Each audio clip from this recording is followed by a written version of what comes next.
And it's been nearly 5 years since a lightning-fueled wildfire caused a major damage in Big Basin State Park. That includes scorching some 1,000-year-old redwoods. Since then, an environmental group has been working to make sure those trees are protected far into the future. They spoke to our Len Ramirez in the park in the Santa Cruz Mountains. Well, some of the trees here at Big Basin State Park are thousands of years old, but 125 years ago, they were being clear-cut in practically no time.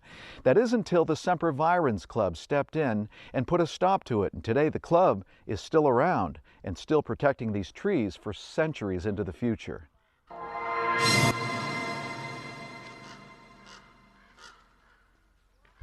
If these ancient redwoods could speak, they might tell a tale of improbable survival and near-death experiences. Big Basin was created in 1902 because citizens learned about unfettered, clear-cut logging that was happening across the Redwood Range. That's Sarah Barth of the Sempervirens Fund. She's talking about her predecessors who dared to go against the grain, founding California's earliest conservation trust 125 years ago. The old growth that we're about to walk through here is really what inspired activism on the part of the founders of Sempervirens Fund.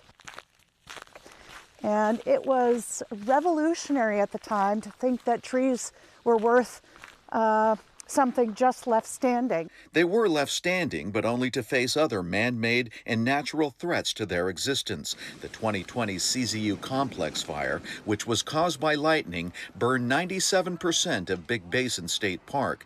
The historic park headquarters and numerous cabins were burned to the ground, and tens of thousands of trees were incinerated. The cabins are gone forever, but the redwoods are still alive. The fire destroyed the wide and dark canopies, and the treetops have a bottle brush appearance, but they persevere. This tree stands today, battle scarred, right? Here's the char from the most recent fire right here.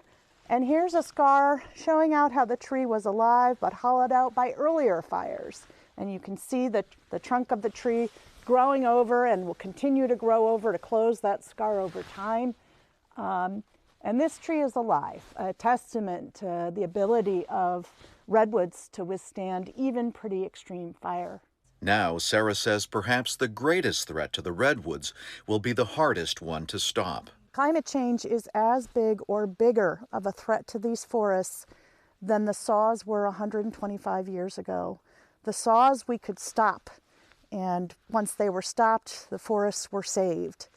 Climate change, we're not going to be able to just stop it. She says the challenge is to manage old-growth forests in a way to lessen the impact of droughts, followed by floods, followed by fires. The state of California has already outlined plans to remove large parking lots at Big Basin for the benefit of the forest floor, increase shuttles, and limit camping to less sensitive areas. And Sarah says, just as her predecessors did before, the Sempervirens Fund is ready to go against the grain again with even more controversial ideas to save the redwoods. We're going to need to do things like thinning. That means logging, select logging.